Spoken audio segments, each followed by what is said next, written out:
Maintenant, quelques mots sur ce qu'est véritablement ou réellement une discussion. Qu'est-ce qu'on attend dans cette fameuse discussion? Et là, moi je vous dirais, il y a 3 opérations à faire, principalement, mais pas que.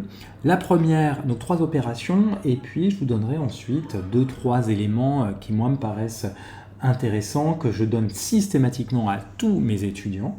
Donc ceux ou celles qui ont fini leur thèse ou leur mémoire avec moi se reconnaîtront, celles ou ceux qui n'ont pas encore fini se reconnaîtront plus tard, parce qu'on n'a pas encore abordé la chose. Donc tout d'abord, il y a 3 opérations. La première, c'est de revenir à la question de recherche. La discussion, c'est avant tout l'endroit où on répond à la question de recherche. Trop souvent, la question de recherche disparaît une fois qu'on a évoqué la méthodologie. Donc on parle dans la méthodologie, on rappelle la question de recherche, et puis après on n'en parle plus jamais. Eh bien, le chapitre de discussion doit commencer par apporter une réponse à cette question de recherche. C'est-à-dire que le terrain empirique, les données qu'on a collectées, qu'on a traitées, doivent nous permettre d'apporter une réponse à cette question qu'on s'est posée. Et c'est cette réponse à la question de recherche qui est le critère principal d'évaluation des résultats. Sans cette réponse, eh bien, on ne sait pas si le résultat tient, on ne sait pas s'il est fort, s'il est faible, s'il est partiel, s'il est surprenant, s'il était prévisible. Ensuite, revenir à la question de recherche, c'est aussi mettre en doute les intuitions qu'on pouvait avoir au départ. C'est-à-dire que oui, je me posais cette question, mais en me posant cette question, j'avais peut-être une intuition de la réponse que je pourrais lui apporter, et à présent, je voudrais voir si j'avais bien compris la chose, le problème en amont, ou pas. Donc, étant donné ce que je voulais comprendre, qu'est-ce que j'ai véritablement compris ici? Et il découle de ça, qu'est-ce que je n'ai pas compris le cas échéant? Et pourquoi n'ai-je pas compris cette chose? Et cette question de qu'est-ce que je n'ai pas compris, qu'est-ce que je n'ai pas pu apporter comme réponse, ça c'est quelque chose que généralement on a tendance à esquiver. On a plutôt envie d'être capable de conclure. Mais dire les données dont nous disposons ne nous permettent pas de répondre clairement à la question de recherche, alors c'est pas facile à dire, hein, mais c'est pourtant d'une honnêteté intellectuelle imparable et, mine de rien, c'est une réponse en soi. Le simple fait de dire « je ne sais pas », impossible à dire, impossible de répondre en l'état, eh bien, ça veut dire qu'il y a un boulevard pour des recherches ultérieures qui pourront tenir compte de ce faux positif ou de ce faux plat, de ce faux départ pour procéder différemment et espérer répondre à cette question. Et là, ça, déjà, en soi, c'est un point très fort. De soit arriver à répondre à la question de recherche de manière explicite, soit dire « non, c'est impossible en l'état ». Alors, sur cette question de dire c'est impossible en l'état, typiquement, on va dire que ça va être très pratique, particulièrement vrai dans les travaux scientifiques où, imaginons, on recherche un vaccin contre ceci ou cela, et on a tout ce qu'il faut a priori, au moins en théorie, pour arriver à le trouver, et puis on arrive à la conclusion que non, finalement, on n'a pas pu trouver le vaccin en procédant de cette manière. Donc, ça ne veut pas dire qu'on a mal fait, non, ça veut dire que c'est pas cette manière-là qu'il faut retenir pour trouver tel vaccin. Donc c'est une conclusion en soi, c'est-à-dire que d'autres qui seraient tentés de refaire pareil, vous leur dites non, inutile, vous faites fausse route, vous iriez dans le mur. Et on ne vous en voudra pas d'avoir indiqué certaines impossibilités. La deuxième opération, c'est de mettre les résultats en tension avec la littérature. Et là, c'est central. En mettre en tension avec la littérature, ça veut dire quoi? Ça veut dire que vous revenez sur la littérature que vous avez déjà mobilisée dans le premier chapitre, qui était celui de revue littérature. Cette revue de littérature a identifier des débats, a identifié des contradictions, a identifié des lacunes, a mis en lumière des courants de pensée, vous a permis de comprendre l'état de l'art sur le sujet, et la discussion est le chapitre dans lequel vous allez confronter vos résultats à la littérature pour montrer dans quelle mesure vos résultats confirment ce qui a déjà été vu auparavant, et si oui, est-ce que c'est trivial ou est-ce que c'est significatif? Est-ce qu'ils viennent contredire un résultat déjà établi?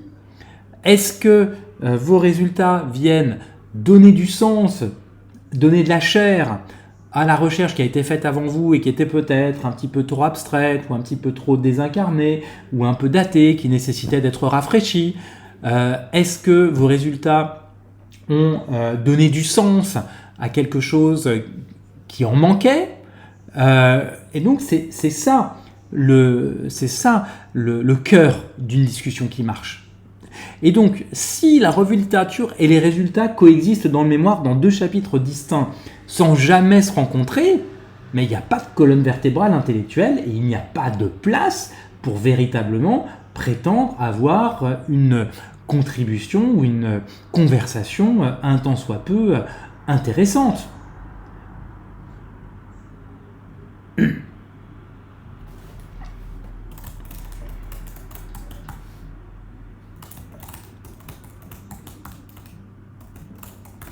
Alors, donc ça c'est vraiment le truc important à avoir à l'esprit. Moi, j'insiste toujours là-dessus, sur le fait que dans le chapitre de discussion, en fait, on doit être plus qu'en mesure, on doit véritablement réintroduire les principales références de la revue littérature et finalement dire, tiens, comment nos résultats se positionnent par rapport à ce qu'on a pu viser plus haut. Ensuite, troisième opération, articuler la portée et les limites. Alors là, je vous redis une chose que j'ai déjà dite il y a quelques semaines sur les limites, où je vous disais que les limites, ce n'est pas une faiblesse. Les limites, c'est au contraire, ce sont les frontières du mémoire. C'est où s'arrête mon étude et où je suis conscient que mon étude s'arrête. Mais donc, je reviens sur la troisième opération, articuler la portée et les limites. Donc, la portée, c'est finalement dire ce que les résultats permettent de revendiquer. Ça veut dire, en fait, compte tenu de ce que j'ai observé, quelle est la conclusion qui peut s'imposer ou que je peux tirer et qui pourrait s'appliquer au-delà du contexte que j'ai étudié. Là, je vais vous donner un exemple dans un instant. J'avais un étudiant, Fouad Peter, qui souvent est là le dimanche plutôt que le lundi, mais parfois le lundi. Donc Fouad Peter lui avait fait sa thèse sur la publication d'informations de gouvernance par les entreprises familiales dans un pays dont le système financier est opaque. Et il s'intéressait au cas du Liban. Ce qui était intéressant, c'est que il a travaillé donc sur 2 entreprises familiales au Liban, mais jamais il ne prétendait tirer conclusion en disant au Liban il se passe ci, au Liban il se passe ça, le Liban peut tirer telle leçon. C'était pas très intéressant de juste travailler sur le Liban et pour des gens qui s'intéressent au Liban.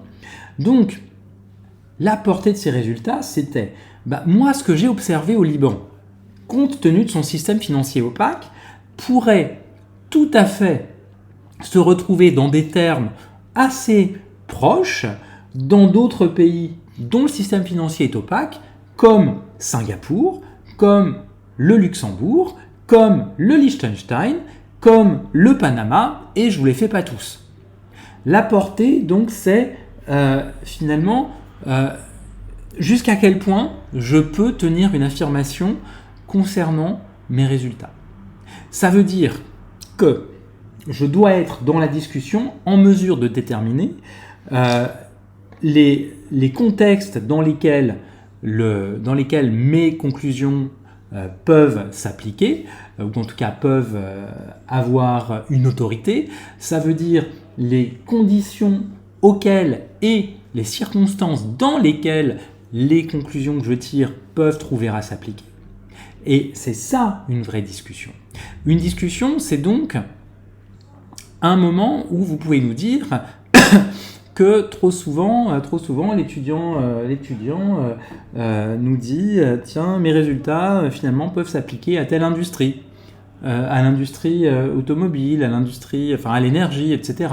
Mais en fait, si ça se trouve, c'est même pas ça, on s'en fiche. Si ça se trouve, des résultats ont été tirés et qui en fait portent accidentellement sur une entreprise de telle industrie, de tel secteur, mais en fait, ce qui la caractérise véritablement et qui la rend intéressante, c'est autre chose. Et c'est cette autre chose qu'il faut pouvoir déterminer, en lien avec, cette fois, ce que j'évoquais il y a un certain nombre de semaines, avec la méthodologie, où je vous disais, dans la méthodologie, on choisit un terrain parce qu'il est supposé être représentatif de quelque chose. Et de quoi est-il censé être représentatif? Et ceci n'est pas forcément une industrie, ceci n'est pas forcément un type d'organisation en particulier, ceci n'est pas forcément un pays, une zone géographique, ou Dieu sait quoi encore.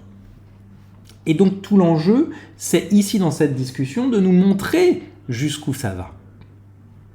Et donc, dans la discussion,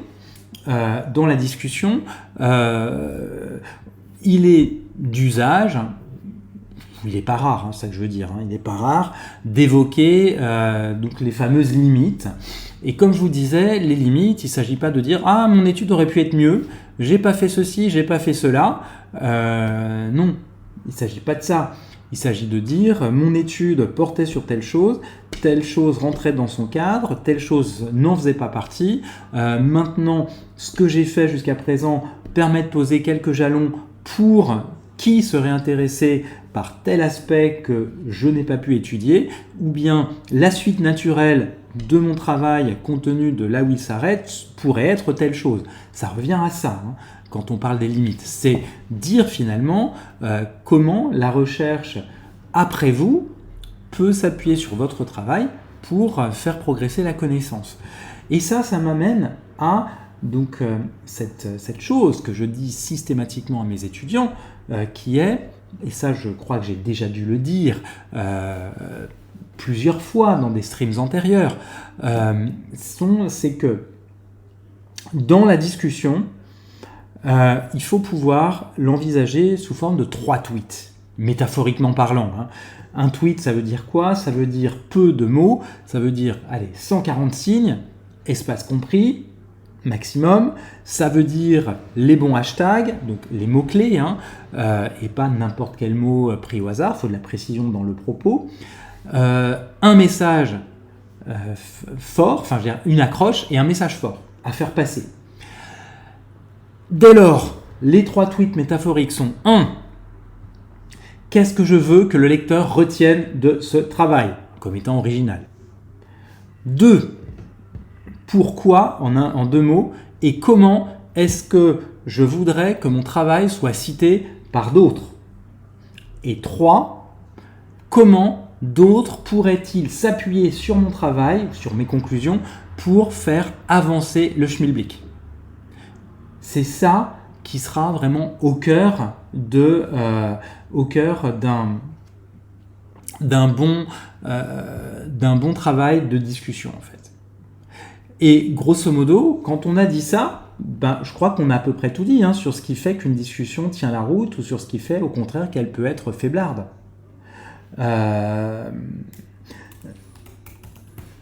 Donc, je vais boucler sur 2-3 éléments, à savoir donc trop souvent la discussion est un énorme point faible dans les mémoires. Donc là j'ai essayé de vous montrer, alors je ne sais pas si ça a été avec succès à cause du son, mais j'essaie de vous... oui, c'est paradoxal, hein, j'essaie de vous montrer avec un partage d'écran, mais c'est le son qui a fait défaut. Ça peut paraître un peu étrange.